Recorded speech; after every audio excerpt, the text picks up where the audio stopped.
Hello, everyone. I'm Emily from the Literacy Nest. I'd love to talk with you today about using decodable sentences, why we use them, and ways to sort of increase engagement when you use them in your either Orton-Gillingham lessons or in any kind of reading intervention. Why do we use decodable sentences? Well, we know the benefits of using decodable text to help children develop their decoding strategies to build fluency, but there are a lot of other benefits to it. You can, I find, when you give a page of decodable sentences, kind of take away the overwhelm of perhaps reading an entire book or an entire passage. Um, Something about seeing just one strip with one sentence at a time and working at that sentence level for students is a little more helpful.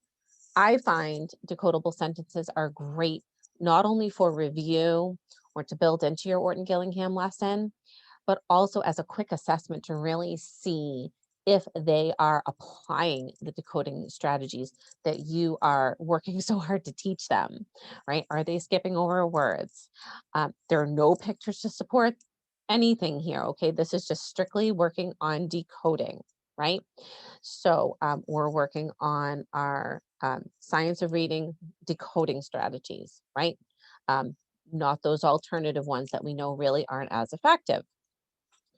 So when you get a page of decodable sentences, there are a few things that you might want to do with it. First of all, you may want to incorporate them as you're introducing a new concept, uh, but you also might want to just hold on to that page and use it for the dictation portion of the Orton-Gillingham lesson plan. A few other things, you might want to send it home as review for a student to read with a parent or some family member. That's a great way to sort of build that homeschool connection and have them discuss what they're practicing, what they're learning with you, and sort of the parent to listen to how their child sounds while they're reading. So that's something else. Let's talk a little bit about storage of the decodable sentences. So you could keep them in their Orton-Gillingham binder. I always keep a binder with my students just in that fluency section or that decodable reading section of the binder. That's fine. You can cut them into strips. So here's one, and store them in an envelope. So week by week, pull the sentence strips out, put a new set in for them. Um, they're on, if you're online, then they're in Google Slides. You could just copy paste one into a lesson plan. But a few other tips I have for increasing engagement, because sometimes a student looks at just the page and you're wondering, how can I sort of shake things up, mix things up a little bit, right? um, Before I get into those, one more thing you could consider is you have your sheet of sentences as they read, find with by highlighting the words that follow that particular skill or concept. Okay, sort of call attention to it, get a little more practice. In Orton-Gillingham, we're all about over teaching, really building up their confidence in reading. So just one more, that was just one more tip. If you use them as a whole page, you could use a highlighter. So, but I have found a few things over the years to sort of make things a little more engaging. So you cut the sentence strips up, you can just put them all in a cup, and then a student just has to pull out one at a time and read them. To mix things up, what you might want to do is put mark maybe two or three of them with a little sticker or a star. So on those, maybe they get a chance to play with a game that you've repurposed, like, say, crocodile dentist. So say they chose a sentence strip. Oh, it had a star on it, and they read it. Then they get a chance to use crocodile dentist. Oh, he didn't get me that time. So that's one thing you can do. Or um, repurposing with Jenga blocks, or with Don't Break the Ice, or Pop the Pirate. or Yeti and my spaghetti. Those are all sort of fun games that if they get a chance to read some sentences and do something else, that's, I find, for some kids is much more motivating. And they're still getting valuable reading practice. Just a word of caution, you don't want the game to sort of take up so much time that it's taking away from the actual reading.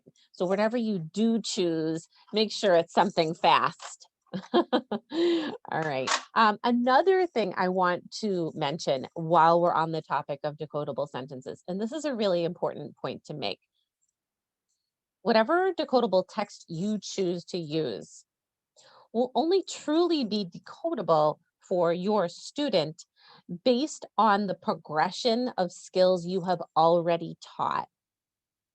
So, yes, while there is no one Orton-Gillingham progression out there, you need to sort of make that decision that, okay, is this text truly decodable for me and my student? And what progression are you following systematically to ensure that? So just sort of think about that when you do choose your decodable text, because you find sometimes that, oh, you know what, maybe this doesn't quite match. And that's really okay too. But is there so much variation that it's truly not going to be decodable? So there's a balance there. All right, so we've talked about crocodile dentist to repurpose, putting the sentence strips in a cup, right? Okay, another one that I that I like is using my graphs. Okay, but what the heck is this thing? So this is actually a baby bottle drying holder. In the past, you might have seen another video where I've put cards in there and students have to pluck out the cards. Doesn't hurt. They're not really spiky, and read them. Same thing here, only this time what I've done is they have to pluck out the sentences to read them. And there's something sort of about like finding them hiding in the grass that they students just sort of enjoy, and it's just once again a little more engaging for them. So that's something else that you can try out with your students. Okay. um, One last thing, if you do want to store your sentence strips on a, like this, in an envelope, you might want to consider using a little binder ring to clip them all together and then students just flip, or punching a hole and putting a little ring on them that way. It's really up to you whether you choose to laminate all of them and cut them and so forth. And that takes a lot of time. I get it. But there's something to be said for that, with saving a few trees, not having to print them out. However, I think you have to sort of make a judgment whether you want to send these home to allow the student to practice them further. And that way they aren't really going to be reusable in that sense. So I'll leave that up to you to make that decision. So I hope some of these tips have helped you. I'll be going into them a little more in depth in the future, but hopefully you sort of have a few takeaways from this, and we'll try them out with your own students. Have a great day. Bye-bye.